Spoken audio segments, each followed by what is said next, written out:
साथियों नमस्कार, स्वागत है आप सभी का एक बार फिर से अपनी कलम अपने चैनल पर। दोस्तों हमारी बात चल रही है हिंदी बैच यहाँ पे चल रहा है।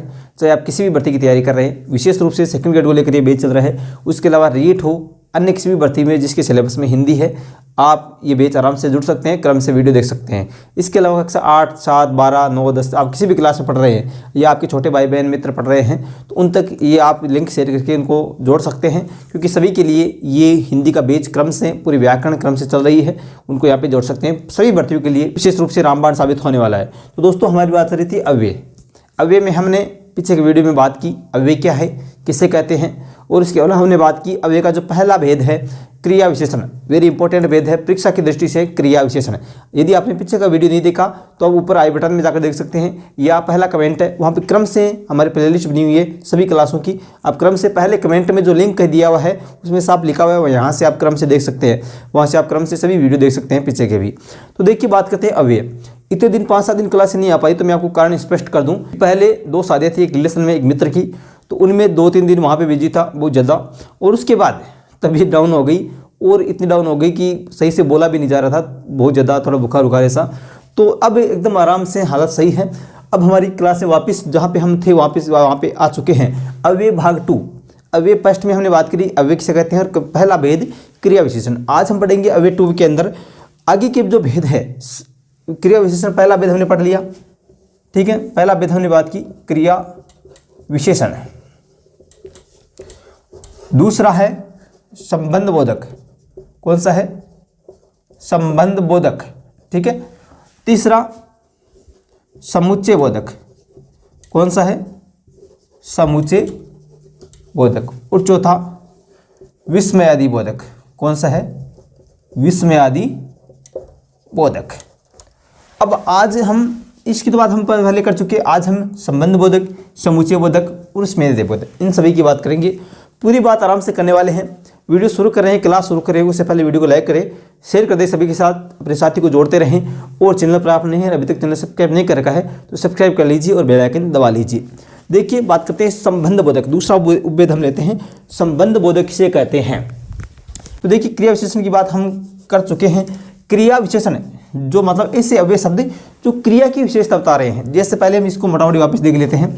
जैसे राम धीरे धीरे चलता है, राम धीरे धीरे चलता है, ठीक है। तो चलना एक क्रिया है, और ये कैसे चल रहा है? धीरे धीरे चल रहा है, धीरे धीरे चल रहा है। तो ये चलने की विशेषता क्या है कि वो धीरे धीरे। तो यहाँ पे जो धीरे धीरे है वो क्रिया विशेषण अव्यय है। बात होगी क्रिया की जो विशेषता बताई वो क्रिया विशेषण अव्यय है। अब बात करें संबंध बोधक अव्यय से कहते हैं। संबंध बोधक अव्यय कुछ ऐसे अव्यय भी होते हैं जो संबंध बोधक भी होते हैं और क्रिया विशेषण भी होते हैं, दोनों जगह होते हैं। लेकिन आपको फर्क कैसे पता लगाना है, अंतर कैसे पता लगाएं, वो भी हम आराम से बात करने वाले हैं। परीक्षा में कैसे सवाल पूछते हैं वो भी हम बात करेंगे। तो सबसे पहले हम पहले बात करते हैं संबंध बोधक अव्यय की, और लास्ट में बात करेंगे कि इनमें फर्क कैसे पता करें, अंतर कैसे पता करें। संबंध बोधक नाम से पता लग रहा है संबंध बता रही है, जहाँ पे अव्यय संबंध बताइए। अब किसका संबंध बताइए? जहाँ पे एक वाक्य में एक वाक्य है, जैसे राम के बिना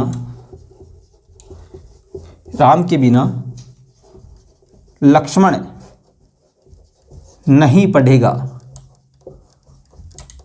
राम के बिना लक्ष्मण नहीं पढ़ेगा। अब देखिए राम के बिना लक्ष्मण नहीं पढ़ेगा, तो यहाँ पे अब संबंध बोधक अव्यय किसे कहते हैं कि वाक्य में, एक वाक्य में किसी संज्ञा शब्द के साथ में जुड़कर, किसी संज्ञा शब्द के साथ में जुड़कर, अब यहाँ पे बिना क्या है? अव्यय है। बिना क्या है? अव्यय है। तो एक वाक्य में संज्ञा शब्द के साथ में जुड़कर वाक्य में ही उस संज्ञा शब्द का अन्य संज्ञा शब्द के साथ संबंध स्थापित करे, वो अव्यय संबंध बोधक अव्यय कहलाता है। वापस सुनिए, एक वाक्य के अंदर किसी संज्ञा के साथ में जुड़कर, संज्ञा के साथ में जुड़ रहा है, बिना संज्ञा के साथ में जुड़ गया, उस संज्ञा शब्द का वाक्य में अन्य संज्ञा शब्द से संबंध स्थापित करे, वही क्या है? संबंध बोधक अव्यय है। तो राम के बिना लक्ष्मण नहीं जाएगा, राम नहीं जाएगा तो लक्ष्मण भी नहीं जाएगा, इन दोनों में संबंध स्थापित कर दिया तो वो क्या है? संबंध बोधक अव्यय है। एक उदाहरण वो देख लीजिए, उसके बाद हम उसके संबंध बोधक अव्यय के उपभेदों की बात करेंगे। जैसे घर के सामने मंदिर है, घर के सामने मंदिर है। तो यहाँ पे देखिए वाक्य में एक संज्ञा शब्द घर और एक है मंदिर, ठीक है। तो एक संज्ञा शब्द के साथ जुड़ गया के सामने, सामने क्या है यहाँ पे, अव्यय है, क्या है, अव्यय है। तो एक संज्ञा शब्द के साथ में जुड़कर अन्य संज्ञा शब्द से, मंदिर कहाँ है, घर के सामने है, घर कहाँ है, मंदिर के सामने, और दोनों कहाँ है, आमने सामने। तो यहाँ पे घर का संबंध किसने स्थापित कर दिया, मंदिर से। कौन स्थापित कर दिया, ये सामने जो शब्द है वो घर के साथ में जुड़कर बाकी के दूसरा जो संज्ञा शब्द है मंदिर, उससे संबंध स्थापित कर दिया, वही क्या है, संबंध बोधक अव्यय है। तो देखिए ये बात, अब इसके उदाहरण 10 देख लो, 20 देख लो, बहुत सारे उदाहरण हैं। हम इसके उपभेदों के साथ में उदाहरणों की बात करेंगे। संबंध बोधक के उपभेद भी होते हैं, कुछ इनको भागों में बांटा गया है। संबंध बोधक को स्थान के साथ, यदि कोई स्थान की बात करें तो स्थानवाचक हो गया, किसी समय की बात करें, दिशा की बात करें, अलग अलग, तो वो अलग अलग भेद उपभेद इसके होते हैं। तो कौन कौन से होते हैं, हम मुख्य बात करते हैं। तो अब हम बात करते हैं संबंध बोधक के जो उपभेद हैं। वैसे दोस्तों हम बात करें परीक्षा की दृष्टि से, उपभेद मायने मेरे हिसाब से नहीं रखेंगे। प्रश्न बनेंगे तो संबंध बोधक का सीधा बनेगा, ऐसे उपभेदों का नहीं बनेगा जहाँ से। लेकिन ये किस लिए बताया जा रहा है, उस संबंध बोधक को और अच्छी तरह से समझने के लिए, और अच्छी तरह से हम कैसे समझे इसके लिए इसके उपभेदों, इसके अलावा भी 3-4 उपभेद और हैं, जैसे संग्रहवाचक है और है, विनिमयवाचक है, ये सभी इसके उपभेद ही हैं। लेकिन मुख्य जो उपभेद हैं 9 मैं यहाँ पे नोट कर दिए हैं मैंने, और हम एक एक की बात करते हैं। इसके अलावा हम बात करें संबंध बोधक, कुछ शब्द ऐसे होते हैं, ये सभी लगभग इनमें से बहुत सारे संबंध बोधक और क्रिया विशेषण दोनों होते हैं, क्रिया विशेषण भी होते हैं और संबंध बोधक भी होते हैं। हमें इसका अंतर कैसे पता लगाना है वो भी बात हम साथ साथ में करेंगे। कालवाचक संबंध बोधक, कालवाचक संबंध बोधक अव्यय। देखिए काल का मतलब समय, अब समय के स्थान पे, समय के आधार पे जो संबंध स्थापित करे, समय के आधार पे जो संबंध स्थापित करे वो कालवाचक हो गया। कैसे, हमने बात की संबंध बोधक में एक संज्ञा शब्द का दूसरे संज्ञा शब्द के वाक्य में संज्ञा शब्द का संज्ञा शब्द से संबंध स्थापित करिए, वो क्या है, संबंध बोधक अव्यय। तो अब कैसे संबंध स्थापित कर रहा है, समय के आधार पे। तो पहला समय के आधार पे हम बात करें पहले, तो राम के पहले श्याम आया, राम के पहले या राम से पहले, राम से पहले श्याम आया, ठीक है। अब देखिए आने की क्रिया है, आने की क्रिया है, एक पूरा वाक्य है, लेकिन यहाँ पे संज्ञा क्या है, राम, और यहाँ पे क्या है, श्याम। तो यहाँ पे राम के साथ में जुड़ गया पहले, ठीक है। राम के साथ में एक संज्ञा शब्द के साथ में जुड़कर दूसरे संज्ञा शब्द से इनका संबंध स्थापित करता है, तो कौन सा, संबंध बोधक अव्यय है। और यही पहले जो है ये क्रिया विशेषण भी है, ये पहले शब्द जो है, पहले अव्यय जो है वो क्रिया विशेषण भी है। अब कैसे है, देखिए अंतर हमें कैसे पता लगाना है क्रिया विशेषण के अंदर, जहाँ पे क्रिया से पहले वो लग जाए, जैसे राम, राम से पहले आया, राम से पहले आया, ठीक है। तो पहले आया, आने की क्रिया क्या है, उसकी विशेषता है कि वो पहले आया। तो जो क्रिया के साथ में लगे, सिर्फ जो क्रिया के साथ में लगे, अब राम से पहले आया, कौन आया है वो अलग बात है, लेकिन यहाँ पे ये वाक्य आ गया राम से पहले आया, तो यहाँ पे क्रिया की विशेषण, क्रिया की विशेषता हो गई कि वो पहले आया है, आने की क्रिया क्या है, वो पहले, तो विशेषता हो गई क्रिया विशेषण। इसी प्रकार बात करें बाद में, तो यहाँ पे राम के बाद श्याम आया, तो ये तो बात हो गई, संबंध स्थापित कर रहा है। जैसे मेरे आने के बाद आना, मेरे आने के बाद आना, तो आने की क्रिया की क्या है, इसकी विशेषता बता रहा है कि बाद में आना है, समय के आधार पर ये है, और यह भी समय के आधार पर भी है। लेकिन यहाँ पे संज्ञा का संज्ञा से संबंध स्थापित नहीं हो रहा है, तो यहाँ पे क्या हो गया, क्रिया विशेषण हो गया। और यहाँ पे हो गया जैसे राम के बाद श्याम आया, राम के बाद श्याम आया, तो यहाँ पे देखिए श्याम और राम ये दो संख्या शब्द है, और आपस में इनका संबंध स्थापित हो रहा है कि राम के बाद आया है और श्याम से पहले कौन आया, राम, तो इसके बाद यहाँ पे संबंध स्थापित हो रहा है। तो राम के बाद आया, तो ये बाद शब्द जो है यहाँ पे ये क्या है, संबंध बोधक अव्यय है, यहाँ पे संबंध स्थापित हो रहा है। यहाँ पे इसी प्रकार सभी उदाहरण जो हैं आप इसी आधार पर ले सकते हैं। उसके उपरांत उसके पूर्व यहाँ पे संबंध दो संख्या शब्दों में हो रहा है, संबंध बोधक वरना क्रिया विशेषण। स्थानवाचक की बात करें, स्थान के बाद स्थान के आधार पे, तो आगे आगे, जैसे सीता के आगे गीता खड़ी है, सीता के आगे गीता खड़ी है, तो यहाँ पे सीता और गीता में संबंध स्थापित हो रहा है कि सीता के आगे कौन है, गीता है, और गीता के पीछे कौन है, सीता है। तो आगे और पीछे दोनों का एक उदाहरण हो गया, सीता के आगे और गीता के पीछे, तो यहाँ पे संबंध स्थापित हो रहा है। और स्थानवाचक क्रिया विशेषण कौन सा, संबंध बोधक, संबंध बोधक यहाँ पे अव्यय होगा। और यहाँ पे इसी आधार पे हम बात करें, यदि संबंध स्थापित नहीं हो रहा है तो कौन सा हो जाएगा, क्रिया विशेषण है। तो सीता के आगे खड़ी है, सीता के आगे खड़ी है। अब खड़ा होना एक क्रिया है, लेकिन आगे खड़ी है, विशेषता क्या है खड़ी होने की, कि वो आगे खड़ी है, इसकी विशेषता है। तो यहाँ पे क्रिया विशेषण हो गया। लेकिन सीता के आगे गीता खड़ी है, यहाँ पे दो संज्ञा शब्द की संबंध स्थापित कर रहे हैं, तो संज्ञा यहाँ पे कौन सा हो गई, यहाँ पे संबंध हो गया। ऊपर नीचे सामने सभी स्थानवाचक है। इसी आधार पे दिशावाचक, दिशा मतलब उसकी तरफ, सीता की तरफ गीता, उसकी ओर, उसके प्रति, उसके आसपास, जहाँ पे दो में संबंध स्थापित करे। एक उदाहरण ले लो, सभी उदाहरण एक के अंदर आ जाएंगे, सभी अव्यय के उदाहरण एक के अंदर आ जाएंगे। उसके आसपास यहाँ पे संबंध स्थापित हो रहा है, तो ये कौन सा हो जाएगा, संबंध बोधक अव्यय हो जाएगा।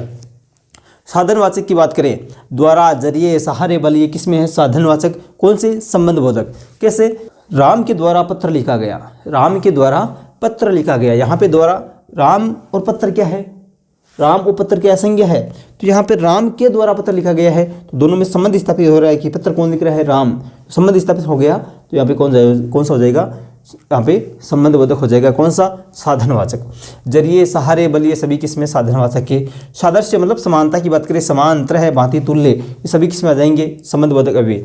विरोधवाचक, आप उदाहरण नोट कर सकते हैं, सभी के उदाहरण आप सभी के नोट कर सकते हैं, मैं जो साथ में बोल रहा हूँ, या आप कहें तो मैं एक एक उदाहरण लिखा भी दूँ, जैसा आप कहें। मेरे आने के बाद आना, ये आपको पता है कौन सा हो गया, क्रिया विशेषण हो गया। इस आधार पर बात करें, आप वीडियो को पीछे करके जो मैं उदाहरण बोले वो नोट कर सकते हैं। विरोधवाचक, विरोधवाचक मतलब आपस में जहाँ पे विरोध की भावना हो, संबंध तो बताइए लेकिन विरोध के आधार पे बताइए।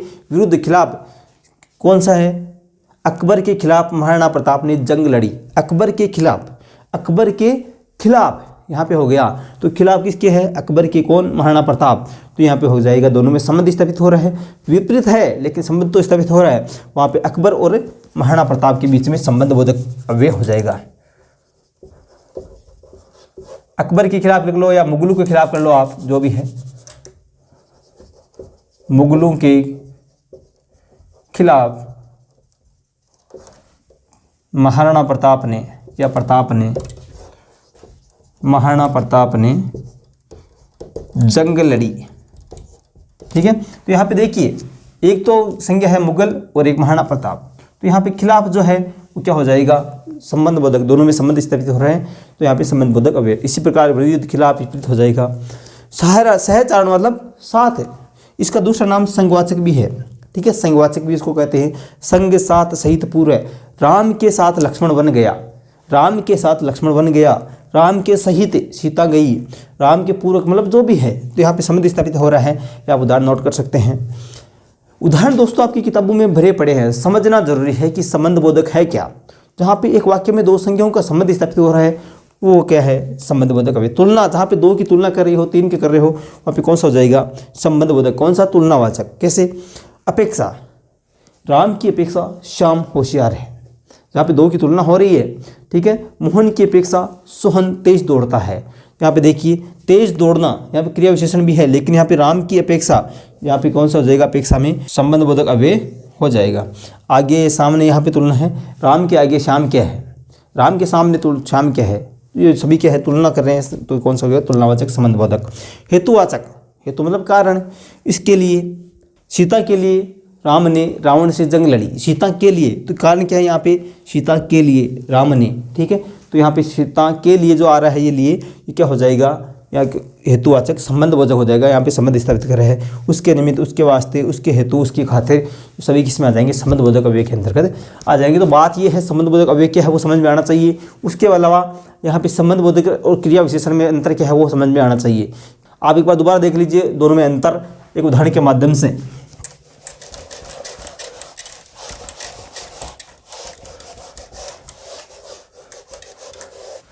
तो जैसे हम बात करें, एक अव्यय है यहाँ, यहाँ, वहाँ, जो भी है। ठीक है, अब यहाँ पे ये जो यहाँ है वो संबंध बोधक भी हो सकता है और आपकी क्रिया विशेषण भी हो सकता है। कैसे, देखिए, जहाँ पे संबंध स्थापित करें वहाँ संबंध बोधक, और क्रिया की जहाँ विशेषता बताई वो क्रिया विशेषण, सीधी सी बात है। जैसे पहले बात करें, दिनेश आजकल, दिनेश आजकल यहाँ रहता है, दिनेश आजकल यहाँ रहता है। तो यहाँ पे जो ये यहाँ आया है, यहाँ अव्यय है, ये क्या है, क्रिया विशेषण है। कैसे, ये रहने की जो क्रिया है, रहना क्या है, क्रिया है, तो यहाँ पे क्रिया की विशेषता बता रहा है। रहने की क्रिया की विशेषता क्या है कि वो यहाँ रहता है, तो ये यहाँ क्या हो गया, ये एक क्रिया विशेषण हो गया, ठीक है। लेकिन इसी प्रकार हम बात करें संबंध बोधक की, तो देखिए दिनेश का घर यहाँ से, दिनेश का घर यहाँ से कितनी दूर है, दिनेश का घर यहाँ से कितनी दूर है। तो यहाँ पे आप देखिए ये जो यहाँ आया है अव्यय, ये इस घर के साथ में जुड़ गया, इस संज्ञा शब्द के साथ में जुड़ गया। यहाँ पे तो जुड़ा है क्रिया के साथ और यहाँ पे जुड़ा है इस संज्ञा शब्द के साथ। इसलिए दिनेश का घर जो है उस स्थान से जो बता रहा है वो ही संबंध स्थापित कर रहा है, वो एक ही संबंध स्थापित कर रहा है कि यहाँ से उसका घर कितनी दूर है। तो यहाँ पे तो जुड़ा है क्रिया के साथ में और यहाँ पे जुड़ा है संज्ञा के साथ में, इसलिए यहाँ पे तो हो गया क्या, संबंध बोधक अव्यय, और यहाँ पे क्या हो गया, क्रिया विशेषण अव्यय, ठीक है। तो यहाँ पे दिनेश का घर यहाँ पे आपस में संबंध स्थापित कर रहा है यहाँ इस अव्यय से, इसलिए यहाँ पे संबंध बोधक, और यहाँ पे रहता है एक क्रिया के साथ में आ रहा है कि यहाँ रहता है। इस रहने की विशेषता क्या है कि वो यहाँ रहता है, वहाँ रहता है, कहाँ रहता है। तो यहाँ पे क्या हो गया, ये क्रिया विशेषण और ये संबंध बोधक अव्यय हो गया। तो मुख्य बात जो थी संबंध बोधक की वो हम पूरी कर चुके हैं। इसके अलावा आप अपनी किताब में जो उदाहरण है क्रम से देखते जाएं। दोस्तों सर्दी थोड़ी ज़्यादा है, इसलिए ये हम वीडियो यहाँ पे 15-20 मिनट का लगभग बन गया होगा, वो हम यहाँ पे ही ख़त्म करते हैं। रात के लगभग 10 बज चुके हैं। आज की क्लास में केवल संबंध बोधक पर ही हम यहाँ पे समाप्त करते हैं। अगले वीडियो में हम लगभग जो क्लास होगी अगली, उसमें 20-25 मिनट में हम पूरी बात कर लेंगे समुच्चय बोधक, आपके विस्मय अधिबोधक और निपात। निपात भी एक अव्यय माना गया है, लेकिन पूर्ण अव्यय नहीं है, उसकी बात भी हम आराम से करेंगे। सवाल वहाँ से भी बन सकते हैं।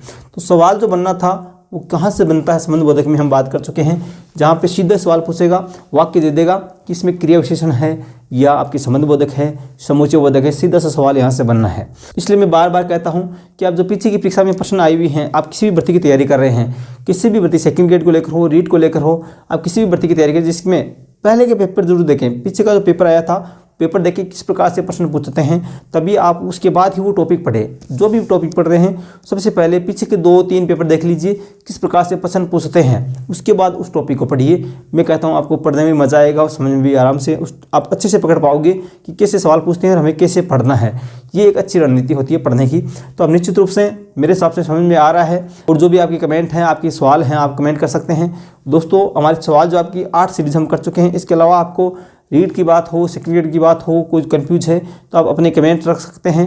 उस कमेंट को हम सवाल जो आपकी जो सीरीज़ है उसमें हम शामिल करेंगे और आपके सवालों के जवाब देने की कोशिश करेंगे। ठीक है दोस्तों, लाइक करें, शेयर कर दें और सब्सक्राइब जरूर करें। धन्यवाद। जय हिंद, जय भारत।